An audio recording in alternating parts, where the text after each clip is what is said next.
అండి, welcome to Sharada fashions. ఇవాళ వచ్చేసి మనం ఒక కొరియర్ లో వచ్చిన ఆర్డర్ ఎలా స్టిచ్ చేసామో చూద్దాము. ఫస్ట్ వచ్చేసి దీని వీడియో పెట్టాను కదండి, బెంగళూరు నుంచి ఒక మేడం గారు ఇచ్చారనేసి.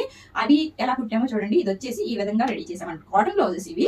ఇది వచ్చేసి బ్యాక్ ఈ విధంగా ట్యాగ్ చేసుకుంటాం కదండి, ఆ టైప్ అనమాట. ఇది డమ్మికి సరిపోవట్లేదు. ఫ్రంట్ నెక్ ప్రిన్సెస్ కటింగ్ ఈ విధంగా ఉంది. బ్యాక్ వచ్చేసి ఇలాగా హోల్ ప్రొవైడ్ చేసేసి బ్యాక్ ఓపెన్ పెట్టామన్నమాట. చూడండి ఎంత బాగుందో. ఇది వచ్చేసి మీకు ఐడియానే ఉంటుంది కదా, మన ఛానల్ లో చాలా కుట్టామన్నమాట. ఇవి ఈ విధంగా బ్యాక్ ట్యాగ్ చేసుకుంటాం. చూద్దాము. ఇది కూడా సింపుల్ గా కాటన్ బ్లౌజ్ చూడండి, స్లీవ్లెస్ అనమాట.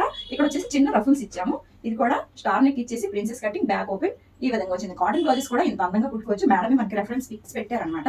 ఇంకో బ్లాక్ బ్లౌజ్ ఉంది, అదైతే ఫస్ట్ స్టిచ్ చేసి పంపించేసాము. మేడం కదా బాగా సెట్ అయిందని చెప్పారు. ఆ తర్వాత ఇది మనం రెడీ చేసాము. ఇది శారీ చూపించారు. ఈ శారీ మీద బ్లౌజ్ చూడండి ఎంత బాగుందో. బ్యాక్ వచ్చేసి ఈ విధంగా డ్రాప్ వచ్చేసి చిన్న ఇక్కడ బార్డర్ వచ్చిందండి. ఆ బార్డర్ కట్ చేసి బ్యాక్ ఈ విధంగా ప్రొవైడ్ చేసాం. ఫ్రంట్ వచ్చేసి స్కాలప్ వచ్చిందండి. ఈ విధంగా స్కాలప్ వచ్చి ఇక్కడ సైడ్ కూడా బార్డర్ ప్రొవైడ్ చేసాం. ఈ విధంగా ఉందన్నమాట. థ్యాంక్ యూ మేడం మాకు ఆర్డర్ ఇచ్చినందుకు. ఇది బెంగళూరు నుంచి ఆర్డర్ అనమాట. ఇది వచ్చేసి మెజర్మెంట్ బ్లౌజ్ అని చెప్పాను కదండి ఆ రోజు మీకు. మెజర్మెంట్ బ్లౌజ్ ఈ బ్లౌజ్ పెట్టేసి ఇంకొకటి మనకి రెడీమేడ్ బ్లౌజ్ కూడా పంపించారు మేడం. ఇది వచ్చేసి ఆ సైజ్ లో ఆర్డర్ చేసాము. ఫస్ట్ వచ్చేసి ఒక బ్లౌజ్ కుట్టి పంపిస్తాము. అది ఓకే అయిన తర్వాతే నెక్స్ట్ బ్లౌజ్ స్టార్ట్ చేస్తామండి. ఈ విధంగా ఉంది. ఎలా ఉన్నాయో చిన్న కామెంట్ చేయండి. అలాగే మన ఛానల్ ఫాలో అవ్వండి. Thank you.